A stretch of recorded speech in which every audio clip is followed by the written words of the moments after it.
Hey, it's Hunt. You found Hunt on Saints. We're talking black and gold football. Do us a favor. Hit the like button, share your comments below, and hit that subscription button so you can get all of our content. Enjoy. If you're an NFL fan, a lot of teams kind of out there on the practice field. The Saints are one of them. The rookies have reported to training camp out in California. Luke Johnson has also reported to California, and he joins us now as he does every single Thursday on the Jim's Firearms Hotline. Luke, how we doing? Good. I don't actually report until next week for training camp. But, I'm sitting here in a rainstorm for what feels like the 20th consecutive day and looking up the weather in Southern California where it's like 82 and sunny every day for like the entire extended forecast. And, I'm looking forward to it, man. I'm looking forward to getting out there. You have some cohorts out there currently? No, they don't have any. The rookies reported they don't have any like open. They never do open practices for the rookies. So, Okay. So I think it'll be Wednesday of next week will be when they have their first official team practice. Sounds good to me. Let's talk about some of those rookies. Your expectation for Taliese Fuaga in his first training camp and first season as a rookie. Well, look, I think the fact that the Saints have very confidently just stuck him out at left tackle and said like this is it. That's what you're going to be. I think gives me confidence that he'll be able to kind of hold his own out there.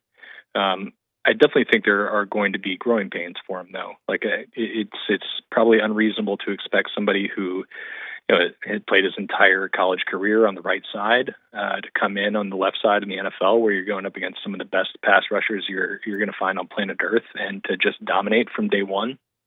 So they're going to have to grow with that and deal with it. But I definitely don't think it's like the same type of scenario we were kind of going through with Trevor Penning a few years ago, where he's coming from northern Iowa and there's a lot of projection there. And you can kind of see where he is as a run blocker, but there's some questions about him as a pass blocker. I think Fuaga is definitely more polished.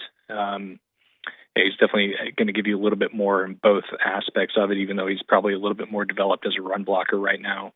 I think everything that we've seen from him has just said that he's going to be a good player from day one, and we'll see how long it is before, or if he ever gets to that really great player level. But I think everybody feels really good about him. I hate to frame a lot of questions like this, but the situation is the situation. I'm curious how willing you think that Dennis Allen and the staff are to endure growing pains when growing pains could mean turnover in the organization. Like I feel like it would be negligent for me not to kind of juxtapose those two things together. No, I mean, look, that frames a lot of the questions about this team this year, right? I have a really hard time envisioning the Saints having the same type of season they've had the last couple seasons or worse, and there not being people losing their jobs here. The conversation was growing louder toward the middle of last season, and it kind of staved it off with a strong finish to the season. But this is a results-oriented business, man, and he's gotten probably a longer leash here than he would in a lot of other places. This is a type of place that really kind of cherishes the continuity that it's had, and they all kind of view it as a family, but like. You got to get the job done. So, I mean, that frames a lot of the discussion around the team. Like, how willing are they going to be to let Trevor Penning struggle? How does the front office want to extend players when they don't really know what the future is beyond this year? There's just a lot of different ways you can look at this and wonder. Especially considering the really difficult start to the season that the Saints have schedule-wise. It's kind of imperative on them to get off to a good start, because if not, like the conversation is going to get really, really hot around New Orleans and specifically Dennis Allen. So, I mean, with some of these guys like Taliese Fuaga, for one, I mean, you're kind of pigeonholed. You have to go through the growing pains because you don't really have another viable option there. But I think there's a lot of other guys on the team who might be on kind of thin ice when it comes to how much of a leash the Saints are willing to give them. Let's talk about Kool-Aid McKinstry and his role in a very deep secondary room right now. Yeah, I think that's going to be one of the really intriguing things to watch when training camp opens up, because we haven't really seen him do anything in the team drill portion of the off-season program. The only Kool-Aid McKinstry sightings we had were him working kind of off to the side drill or going through the stretch line. So, we only have what Dennis Allen has said about what his role might be, and that's, that he's going to be competing both inside and outside. And if you kind of take that and look at it, you're like, well, Alontae Taylor's a really talented young player. He's played a lot of football his first 2 years in New Orleans, but his second year as the primary slot corner was really up and down. And he might be competing for a job there, with especially if Kool-Aid McKinstry comes in and he's like a dude right away in the slot. This kind of again goes back to that thing with the uncertainty beyond the season. If they're like, this is the guy who's going to give us the best chance, that could mean Alontae Taylor goes and he's fourth on the depth chart there. But it could also mean that Kool-Aid McKinstry is there and he gets a chance to kind of develop slowly and be kind of the dime back. They play a lot of 6 defensive back sets, so he'll get plenty of opportunity there. And you look beyond this year, Paulson Adebo is going to be a free agent. We still have no idea what's going to happen with Marshawn Lattimore. Like, we think he'll be on the team this year, but if he stays healthy and plays well, maybe he's a valuable trade asset next year, and you got somebody waiting in the wings. So there's a lot of different ways this can go. I think my gut tells me that it'll probably be that latter where Alontae Taylor earns the starting nickel job, and Kool-Aid is kind of just brought along slowly, and he's there in case somebody gets hurt. Let's talk about Bub Means, who the Saints took in the 5th round as a wide receiver. He's on the non-football injury list, but we're told it's not supposed to be significant, and he shouldn't miss a ton of time. Is he a guy you think could make the team? Yeah, I think it's going to be a tough go for him, though, to make the 53. We saw A.T. Perry make it last year. I think he was a 6th-round pick and really didn't play for 9 weeks or so. They just kind of treated the early portion of the season as kind of like a mini red shirt for him, and then brought him in when he was ready. I think you could see kind of a similar path for Means, but in this new offense, I mean they're going to be asking their receivers to do a lot of blocking, especially receivers who aren't named Chris Olave and Rashid Shaheed. So he's going to have to show some willingness and ability to kind of do the dirty work to make the 53, because they've got, beyond those top 2, they've got like a big bunch of guys who you could see potentially making the roster. Cedric Wilson, I think, is a fairly safe bet, and he's a guy with NFL experience. He's the only free agent they signed this offseason to a 2-year deal. Equinemius St. Brown had a pretty good offseason program, and he's a guy who's probably ahead of the other guys as a blocker. A.T. Perry really flashed last year when he was given the chance.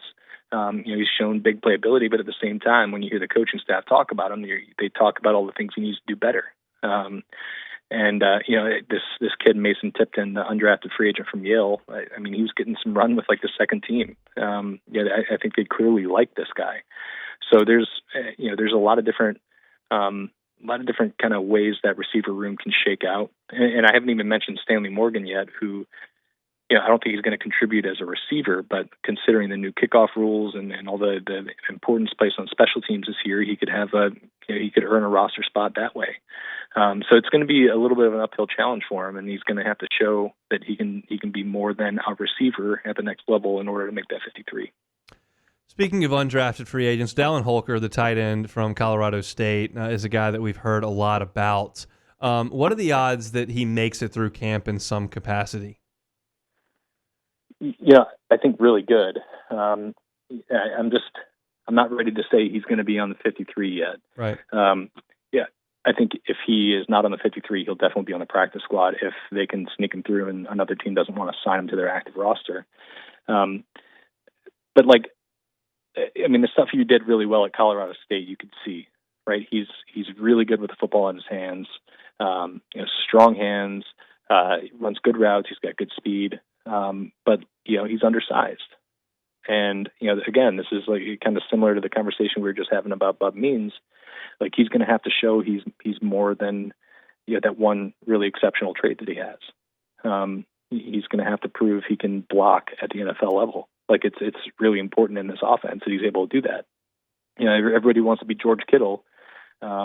And George Kittle's really great with the ball in his hands, but he's also like one of the best blocking tight ends in football.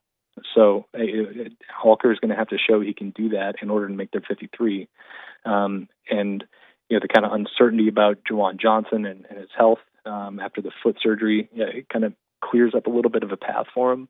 But if he can't show, that they can rely on him beyond being a pass catching option, then it's going to make his path to that active roster a little bit tougher. Take a deep breath. You don't get to come up for air until February. I don't think so. We'll talk to you next week from out in California. It's time to get going.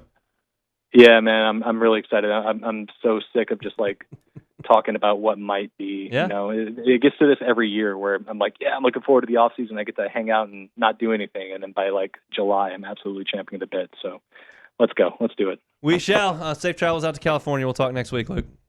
Thanks, buddy. He's Luke Johnson, Saints beat writer for The Advocate, covering the black and gold. Rouse's the official supermarket of the New Orleans Saints. If you're looking for Saints content, you can find it on YouTube. Hunt on Saints is our Saints channel. We'll talk Saints every single day moving forward now that they have reported and they've got stuff going on out there. And Luke and a ton of Saints media members will be headed out to California here in the next couple of days to get things rolling with the black and gold. Hey, it's Hunt. Thanks for watching Hunt on Saints. Before you leave, help us out a little bit. Hit that like button, leave your comments in the section below, and hit that subscribe button so you get all our content right here from Hunt on Saints. We'll see you next time.